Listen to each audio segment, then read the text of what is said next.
الحمد لله در اینجا مکان مقدس هستیم. در حق جمله مؤمن مسلمانان دعا کردیم برای انسانایی که خوبن، گندهن، خزبناکن، بیماری سحر و جادو دارن، اجرمیز هستن. برای هر انسانایی که به هر بیماری که مبتلا هستن الحمدلله در حق همه مؤمن ها دعا کردیم و بازم دعا میکنیم. بازم خداوند برای جو مکان مقدس هر یک مؤمن مسلمان نصیب گرداند. در اینجا مکان حضرت آدم و حوا با خدایی هستند.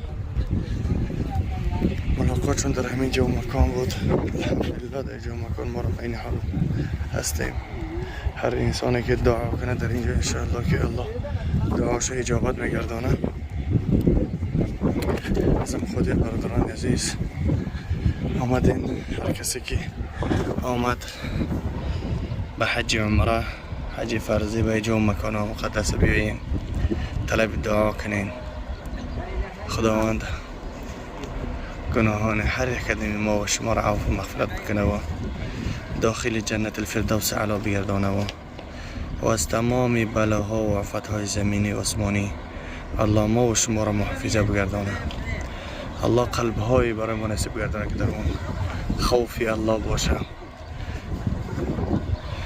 پروردگار برای ما عمل‌های نصیب گردانه که اون عمل‌ها ما را به سوی جنت ببره.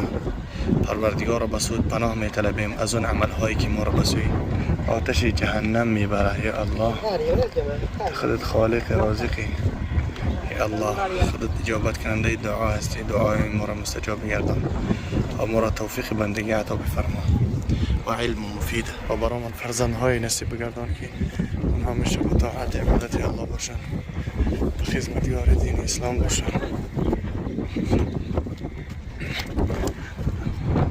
پروردگار برای من عافیت و خوشبختی رو در دنیا و هم در آخرت برای من نصیب گردان. این قمیص اینجا مکان الحمدلله